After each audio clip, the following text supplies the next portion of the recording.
Anyway, that was the context for the next panel, which is all about Latin America adoption. So please could we welcome onto the stage the lovely panelists who are all waiting patiently in the wings. Natalie Brunel, Jeff Booth, Samson Mao, and Jose Limas from IBEX. Best of luck, have fun. All right, thank you so much. Day 2, how's everybody feeling? Woo! Me too. Did anyone see my twin brother at the bar really late last night? Because he's wrecked today. All right, I'm so excited to be doing this panel about Latin American adoption because we see so many more use cases in these developing countries for Bitcoin as a medium of exchange and as a savings technology, sometimes for the very first time. And I'm super excited to be joined by Jeff Booth, entrepreneur, tech leader, founder of Ego Death Capital, and author of Price of Tomorrow. Samson Mao, CEO of Jan3. He is the architect of the Bitcoin bonds in El Salvador and ultimate promoter of nation-state adoption. And Jose Limas, the CEO of IBEX. So why don't we start with El Salvador? Because it's now been a little bit over a year since the first country adopted Bitcoin. And I think that the rollout has been really interesting. I visited El Salvador for the first time earlier this year, and I didn't know what to expect. I had never been there, and as you probably know, in the media, it's depicted as a very dangerous country with a dictator that made a horrible decision and investment for the country, and I saw something different. So I saw a country where there's more hope emerging. People are saving for the first time. People are learning about the history of money and what Bitcoin is and how it can help them. So I wanted to kind of start with that. What was your first impression of El Salvador? Maybe when did you first visit? Was it this year? And what did you think? So we went the day, I was in Mexico with my family, and the day that the murders happened and the roundups and everything else, and you could see the international press, how much dangerous El Salvador was. And we were really scared to go. I had my family with me, and when I went, I saw the exact opposite. I saw when you see the people on the ground and you see what's happening, it is still early. It is still, but there's green shoots everywhere. There's Bitcoin taxi driver, and what he's created an entire business and providing for his family and other people because all he did is accepted Bitcoin early, and there's this year tourism is up 82%. There's 1 million extra visitors and so all of these businesses are taking advantage of these, and they're spinning it out and they're attracting other businesses. So there's what you just said, Natalie. There's a lot of hope. It's not widely in Bitcoin. You'd look at it, and a lot of people in Bitcoin would say it's massive adoption everywhere, and on the other side they're saying it's terrible, everything's bad, and so that's why I wanted to go see for myself. I wanted to see what you realize all over the world, what you realize here, what you realize in every country all over the world. People are people. They all have the same hopes, same dreams, and when you actually connect with them and they have an opportunity to connect to that, it emerges. So it's really hopeful. Samson, you've spent a lot of time there this year, no? Yeah, I do a lot of trips there. I don't live there, but I think similar to Jeff, like the first impression was, it's not that safe. So you kind of get over that very quickly when you arrive there and you see that it's probably safer than a lot of American cities. Mm-hmm. But I think the general problem is the media portrays it in a certain way, and even now they still portray El Salvador as a dangerous place. So I think Bitcoin helps in that regard, which is it brings us there and we see for ourselves, like, don't trust, verify, and we've all verified it. So I would say the feeling on the ground is definitely one of a lot of hope, a lot of energy. The Bukele administration, I'm not saying regime, administration is, they're working very hard, and I think they realize this is a once-in-a-lifetime opportunity to lift El Salvador out of the poverty and the violence and all the problems of the past, because they now have a strong leader. My director of operations, Dougie, he's ex-Royal Military. He was saying, like, in the military, if you have a calm general, then all the troops, they're also calm. If you have a panicky, paranoid general, all the troops are very twitchy and trigger happy. And I think it's the same for El Salvador. You have a strong leader that has a vision for the future and a path forward, and then you have all the people kind of marching along and working to the same goals. And Jose, you've been working with a lot of the merchants. What's your impression of your visits to El Salvador? Well, for me, it's a little bit different because I'm from Guatemala and they're our next door neighbors. So I have friends from El Salvador.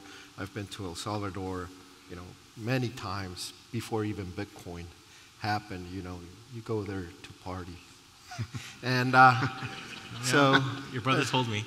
Yeah, and so so a lot of, let's say, the apprehension of probably more developed countries, we don't have, right?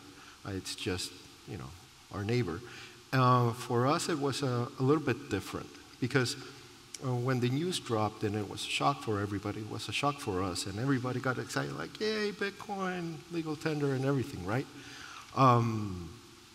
After that euphoria died down, it was very clear for us that, that this also could put Bitcoin at risk in the sense that not with its adoption, but just giving a lot of ammunition to bad narratives to happen.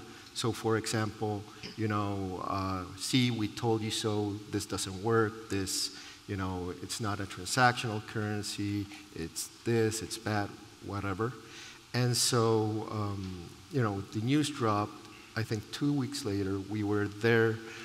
One of our partners is actually from El Salvador, so we had a place to stay.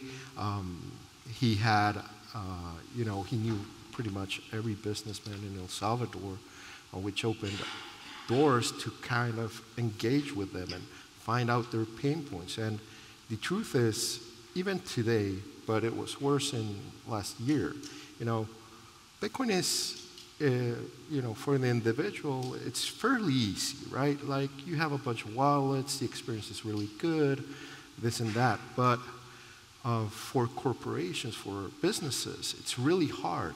Like, there's no tools. And how you handle money in a business and how you handle it personally is very different. Everything from how to take payments, how do I keep it safe, how do I, distribute the funds, who has access to the funds. So all of this doesn't exist to a large extent.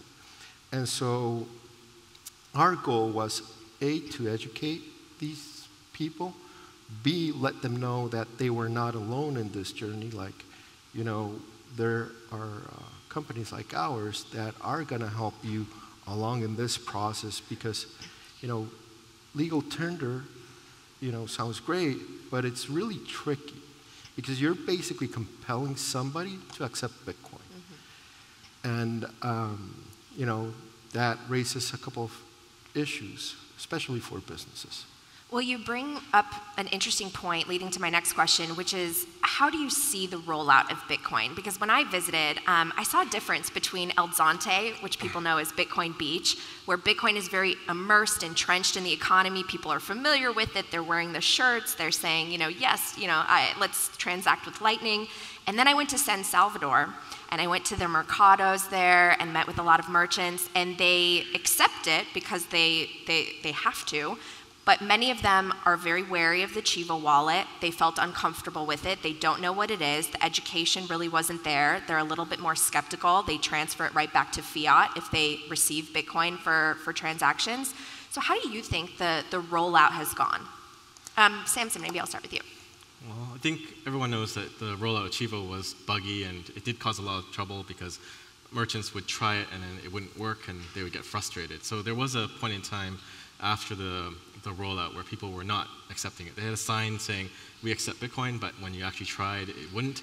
And I think that probably got blown a bit out of proportion too, because you had reporters going there and saying, oh, it's a failed experiment because I went to 3 merchants and 2 of them didn't accept it. Therefore, my sample size is sufficient, and But I think now it's a lot different. There are a lot of improvements, and it functions very well. So I would say that more and more people are using Chivo, even in San Salvador these days.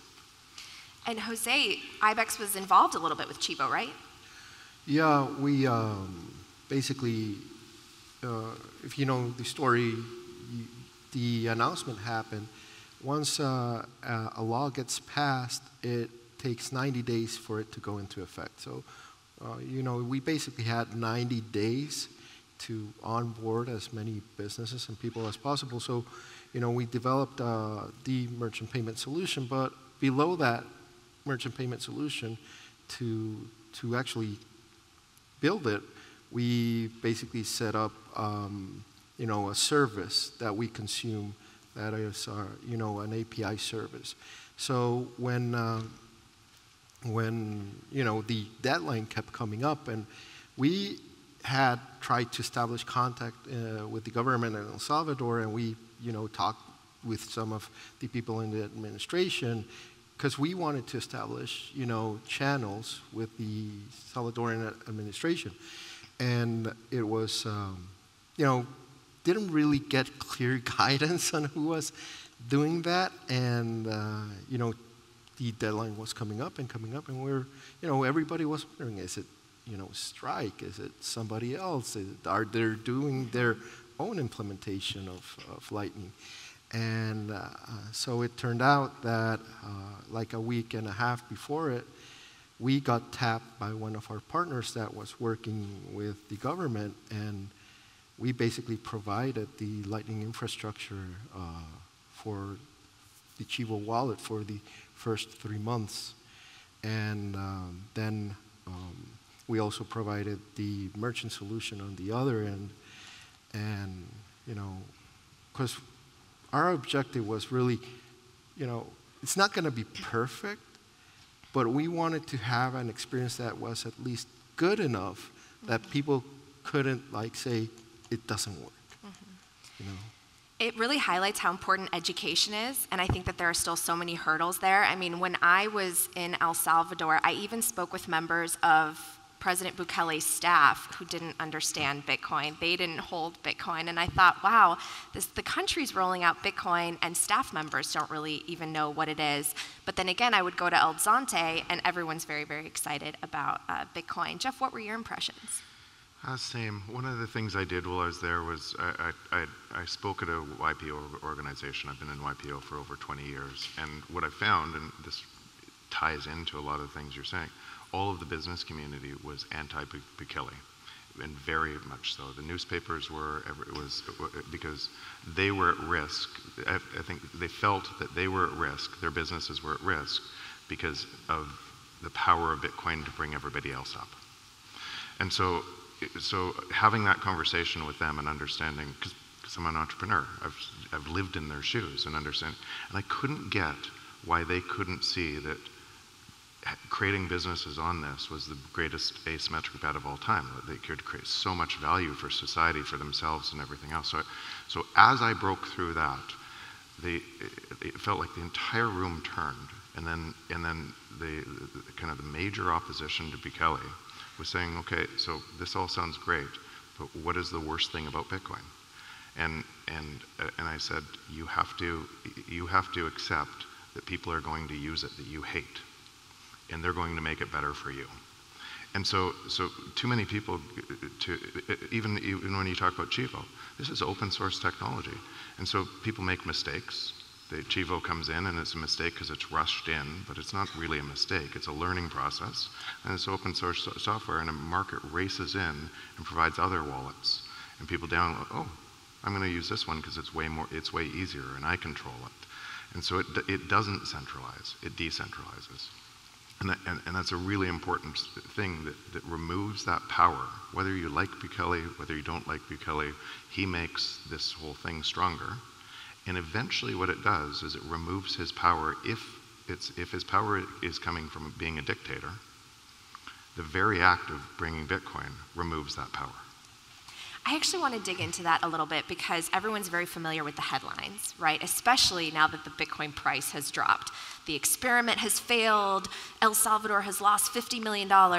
But yet, I think Jeff, Greg, and we were talking the other day about how, well, their GDP on $2.8 billion went up by 10%, right? Gone up 2.8 billion. 28 billion, right? 28 billion is their GDP. It went up by 2.8 billion. So really, do the math. They're actually up on this experiment. So what are your thoughts on how media has come in and basically tried to make it look like El Salvador has done something that is really detrimental to the country's future?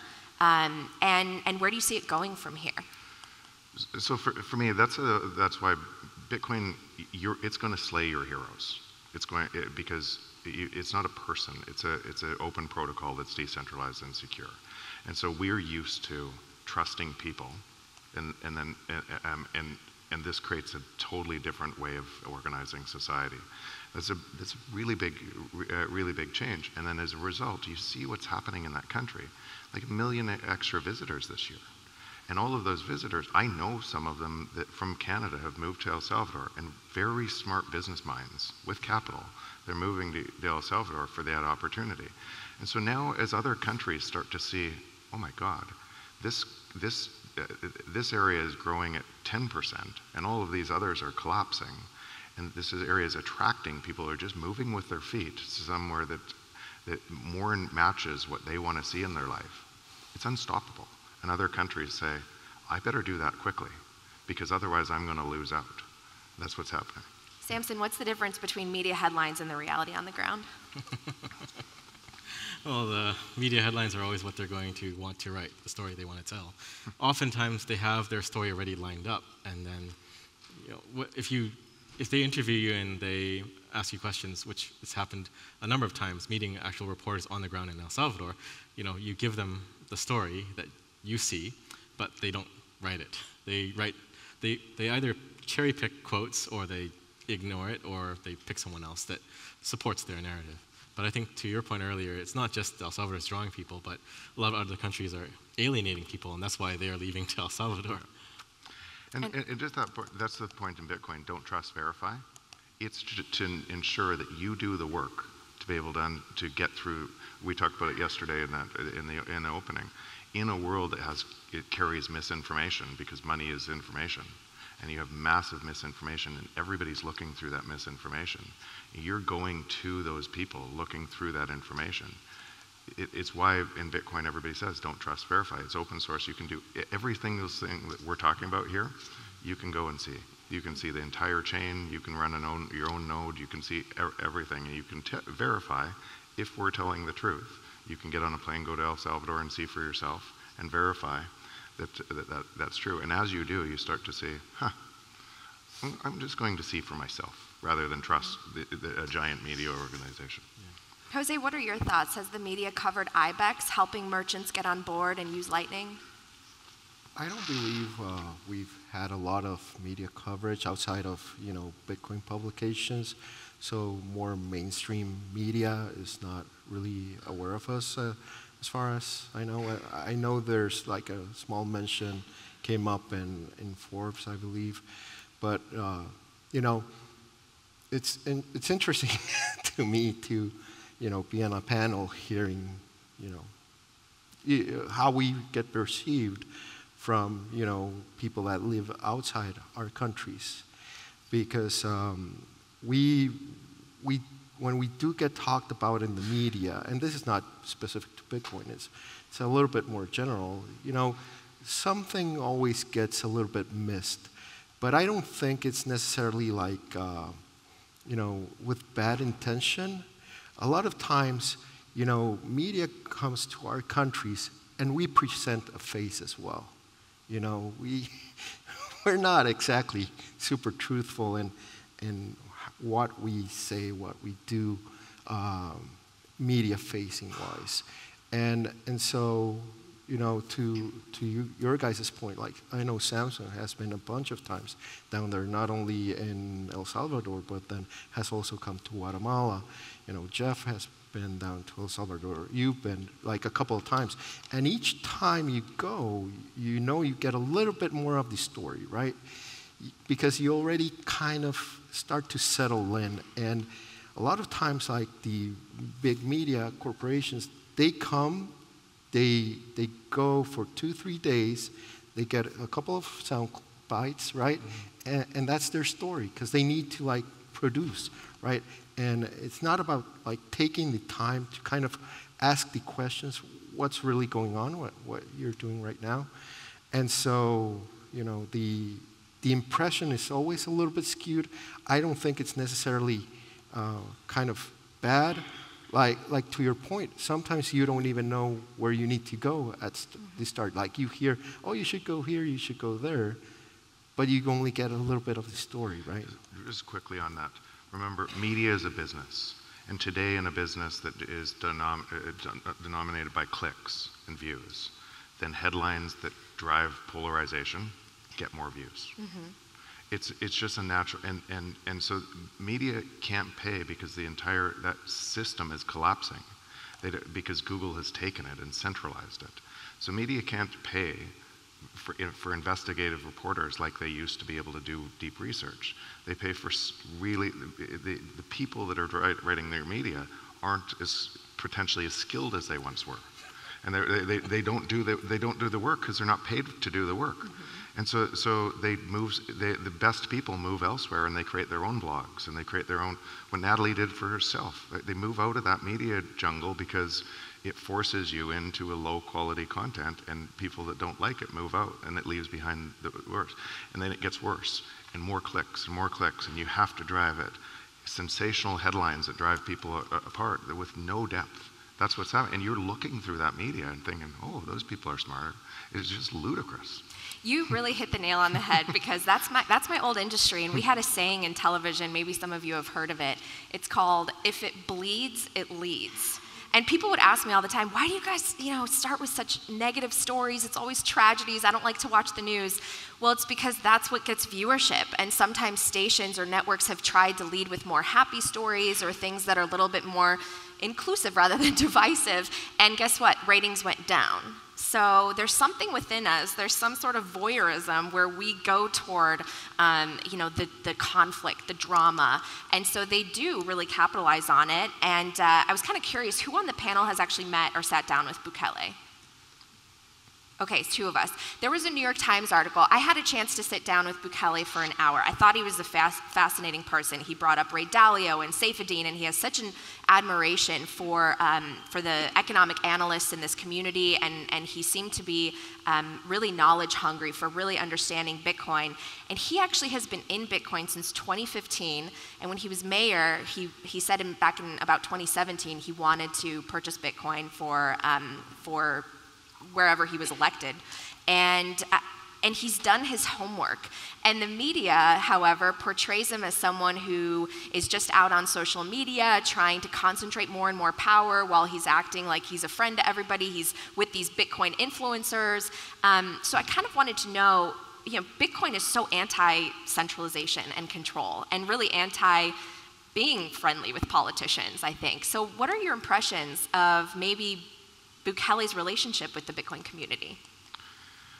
For me, I'm neutral because I know what the technology does, and if he is a good actor in the technology, then actually whether he is or not, he makes a huge difference for adoption, which makes the world a better place. And then if he decides to try to corrupt or take control, he can't on this network. It actually reduces his power. What you have to realize is, and I think I said this yesterday too, the core protects itself at the expense of the periphery. That's the way our economies work. And the core used to include, the core was US, Europe, Japan, and the periphery was El Salvador, Africa. And now what's happening is UK is turning into the periphery as the US central and moves into. And so you're in a mode, and what ends up happening to your way of life in that is people start pouring down milk in aisles, and they start fighting, and everything starts to break, and people are confused at what's breaking, and it's because the core is protecting itself at the expense of the periphery. That's what's happening. In El Salvador, they were the periphery, and so they could not get out. You had generational abuse, it was brutal. And why the murder rate was so high was exactly because of that. And you can't solve it from that system. It is actually a part of that system. And now Bitcoin opened up an opportunity to change that system. So that's how I think about it. And I don't think about it as people, including me, including everybody on this stage. We're just nodes in this system that is making the system stronger. And that those nodes in the system are all going to make life better for humanity as we move to the other side. Samson, what do you think of Bukele?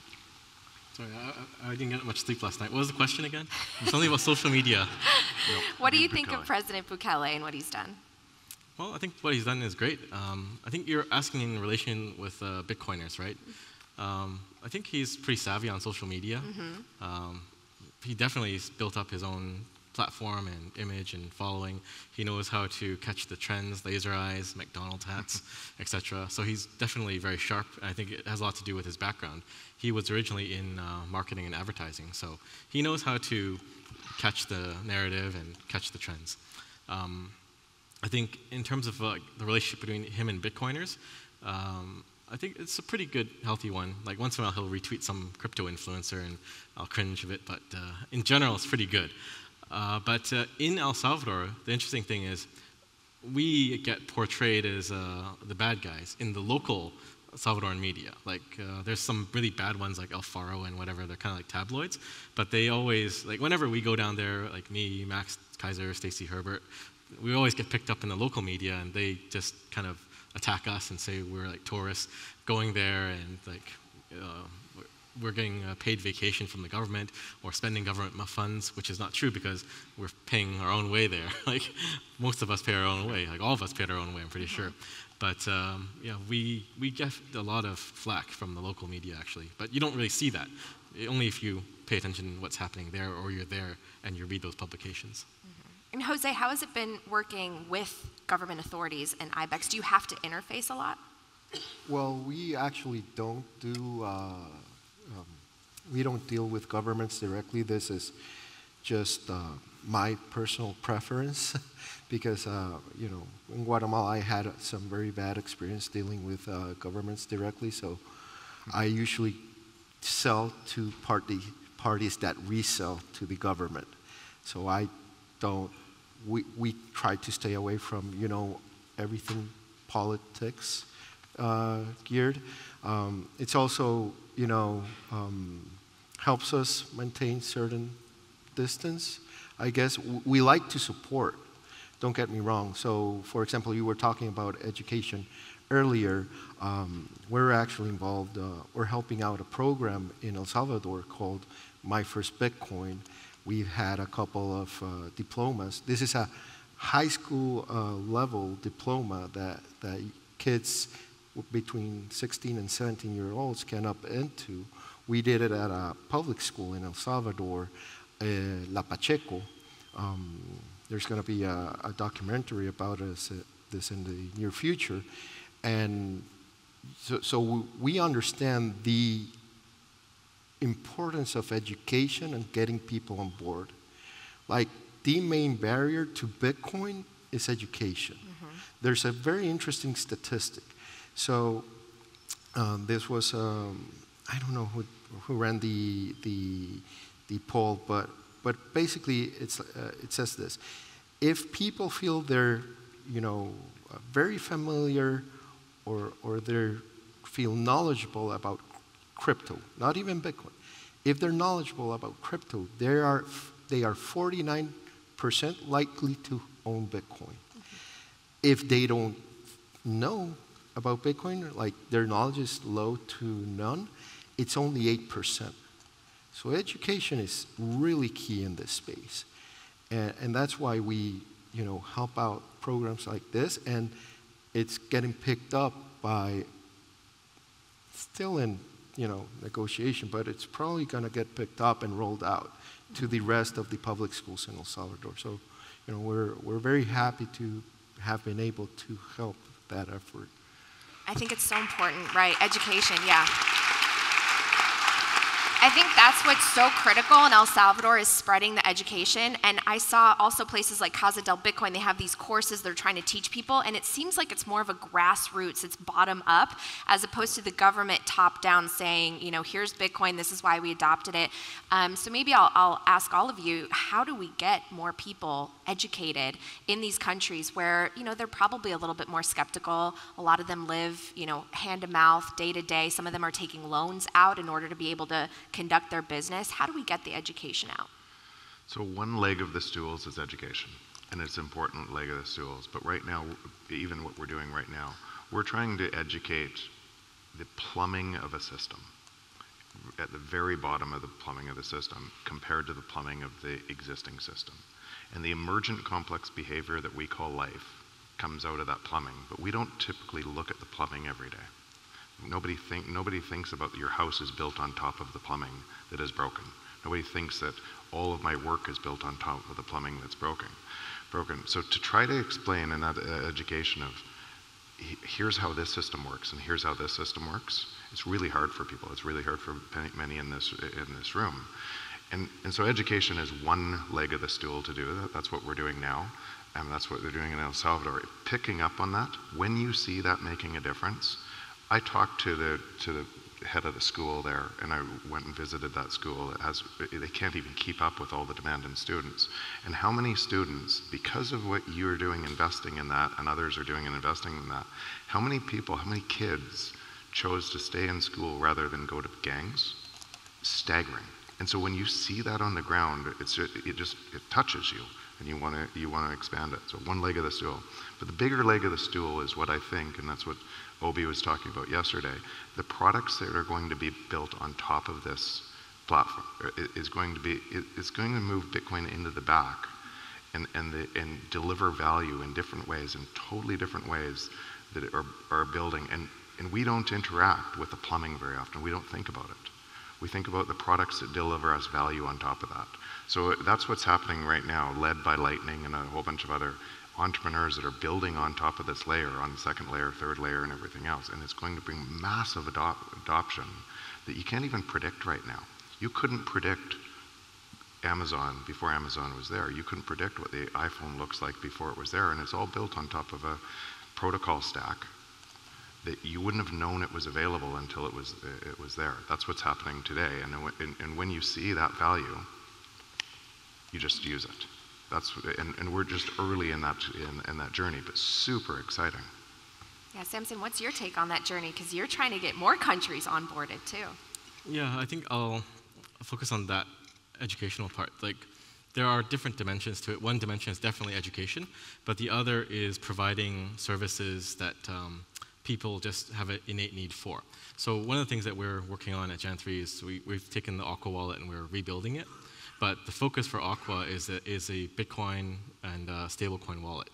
So the plan is that there is innate demand for dollars in Latin America, right? In Argentina, there are places, Venezuela, where they're facing massive inflation.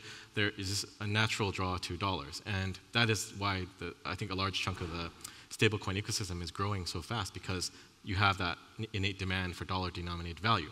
So I think we can kind of Trojan horse that, give them a Bitcoin wallet that also has stablecoins, because traditionally that's not what you get with a Bitcoin wallet. It's just Bitcoin itself. But I think people don't really understand, like, if you have a bank account, you have an ATM card, you can access dollars or whatever, euros or Canadian dollars, then you're not understanding what it's like in Latin America, because they cannot access that. There are restrictions to convert, Argentine pesos to dollars. You can't freely do that. So there is this natural draw. So if you can provide an app or interface to them that has Bitcoin, but you're not forcing Bitcoin onto them, but just latching onto the natural demand for stablecoins, then I think you can also make it easier for them to get into Bitcoin. It's a bit of a roundabout way to do it, but I think it's a very pragmatic approach. Anything to add? I think to pile on to what Jeff said about the plumbing, I agree 100% with that, and it has to do a little bit with what Mao just said, because so education is key when you're kind of doing the Bitcoin as store value proposition and why you want it, why you need it. But then we're also engaged on education, let's say, at the CEO level. So when we sit down with companies, right, what we have to educate are the C-levels. And they have, like, way different concerns than, let's say, a school kid from, La Pacheco. And why it's important to them, it's very different. So I'll give you this, because I had this actual conversation where I was thinking this. So I'm sitting down with an extremely wealthy individual in Guatemala. Now he owns, he's probably, worth upwards of $500 million. And he owns huge, interests. And to tell you, like, how much money this guy has, I don't think he's ever touched cash, like money. So when he wants to buy a car, he buys it way differently than we do. He basically has his CFO call, the car dealership and says, listen, tell him I'm coming over, I'm gonna go pick a car. He goes, he picks out the car, he drives out. He doesn't even handle the money part of this equation. So to him, the value proposition of Bitcoin, you have this, deflationary currency, this, this great tool to protect your wealth, your interest. His wealth doesn't need protecting. Like, his problem is the opposite of everybody else's. His problem is he's getting so much cash in, he has to constantly figure out what I'm gonna invest in to keep making more money. Mm-hmm. And that's way different than, let's say, 90% of the population or more. And so when you sit with them, they don't care. Like, and they don't even care like it's USD, euros, gold, yen, whatever. So that's why you're that's why you're front running that person. The system benefits that, and it keeps on making that stronger, and everyone in this room gets to front run that. Yeah. That's what's happening. It's a transfer of wealth, in that transfer of wealth, it not only transfers wealth, but it also heals the world. That's what's, but you guys are all front running. Yeah. And that's what a system of money as credit has created, instead of money being tied to energy, money being an actual commodity. Yeah, and so just to finish my point here, where we're coming in with the plumbing, right? Because we got to get these. So if we want hyper-Bitcoinization, if we want mass adoption, we need to get, conglomerates and corporations on board with Bitcoin. And so how do you add value there? Because it's all about adding value. You have to do it somehow, right? And so this is where we see Lightning being a key, because what Lightning enables us is really to build a new payments technology that is way more efficient than the current global payments technology, where you can do value transfers of sub 50 cents, which is impossible to do with the current payments technology we have today. And so if you go and you present the business case of why you want to do micropayments, why it's important moving forward, then you have a way to get them in. And so, somebody asked me this week, what does success look like? For me, success looks like when people don't even talk about Lightning. They just use it. Well, we're running out of time, so I want to wrap up on a note of hope, because for me, again, going back to what we said earlier, when I visited El Salvador, I really saw hope, and I met people at a place called Hope House, where they used to dream of coming to the U.S. for economic prosperity and opportunity, and some of them actually came back from the U.S. to invest in and work in El Salvador. And I think that was so inspiring. So maybe just a line or two from each of you on how is Bitcoin providing hope? How important is that for countries that are getting wrecked right now by the strength of the US dollar, that have been sort of, down on the bottom sort of this pyramid, this chain that at the top is the US dollar's global reserve currency? How important is economic hope and dignity? The pyramid's turning over. And it's led by us, and it's led by it's an open network that any single person in the world can plug into, and every single person that plugs into it makes it stronger. If you want to plug people into it faster, just like they said, tell them to download a Lightning wallet. If you want the acceleration of this to happen, spend on your Lightning wallet, and then every business that is accepting Lightning has a benefit to say, wow, more and more people are shopping here, and other businesses tie in and they use your service and they tie in faster and faster because of the economic incentive to do so. And you all have it, and you could get your taxi driver to download a Lightning wallet, and their light just goes click, and they start using it. And as you spread it, so it's just amazing how fast this can spread because it provides so much value. Samson? I think Bitcoin gives us hope because Bitcoin allows us to plan for the future.